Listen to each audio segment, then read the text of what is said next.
अस्सलामु अलैकुम रहमतुल्लाहि व बरकातुहू। हकीम मोहम्मद अब्दुल्ला बिन उमर आप हज़रात के सामने हाजिर।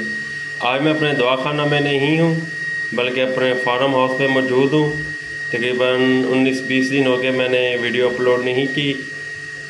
मसरूफियात की वजह से कुछ तिब्बी कैंप से इधर उधर आना जाना। इस वक्त भी मैं अपने फार्म हाउस में बैठकर आज शुगर के मौजू पे आपको कीमती नुस्खा दूंगा जो मैंने एक इस्लामी रसाला में पढ़ा, और इस्लामी रसाले का नाम भी आपको बताऊंगा। और उसके बाद वो अकाबिरीन बुज़ुर्गों के तजर्बात उसके अंदर जो बताए जाते हैं, उसके अंदर एक शुगर का नुस्खा भी लिखा हुआ था, वो मैं आज आपके सामने जिक्र करने लगा हूँ। शुगर का अगर बर वक्त इलाज कर लिया जाए तो बिलाशुबा ये एक काबिले इलाज बीमारी है। अगर इसे इग्नोर किया जाए या थोड़ी ढील दी जाए तो बाद में ये बहुत परेशान करती है।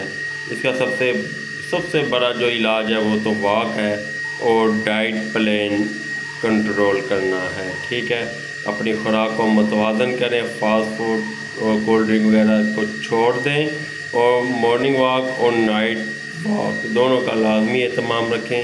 अब मैं आपको वो बताता हूँ जिसके अंदर बताया कि बकौल रसाला महसिन इस्लाम है, उसके मुताबिक मैं बता रहा हूँ। इसकी तस्दीक मैं नहीं करता, लेकिन इससे लोगों ने फ़ायदा ज़रूर उठाया है। कि एक बुज़ुर्ग ने बताया कि अर्के गुलाब में कुछ पानी मिलाकर अगर इसे इस्तेमाल किया जाए तो शुगर के लिए बेहद मुफीद है। अर्के गुलाब इसकी मैं भी अब मैं इसकी यह करता हूँ कि अच्छे हकीम से, जिसके पास पताल जंतर अपना हो, उससे खुद अर्क निकाला हो, और उस अर्क में तकरीबन पौना गिलास अर्क है तो पौना कप, तो बाकी का कप उसके अंदर पानी डाल लिया जाए। इसे 2 टाइम इस्तेमाल किया जाए, सुबह शाम।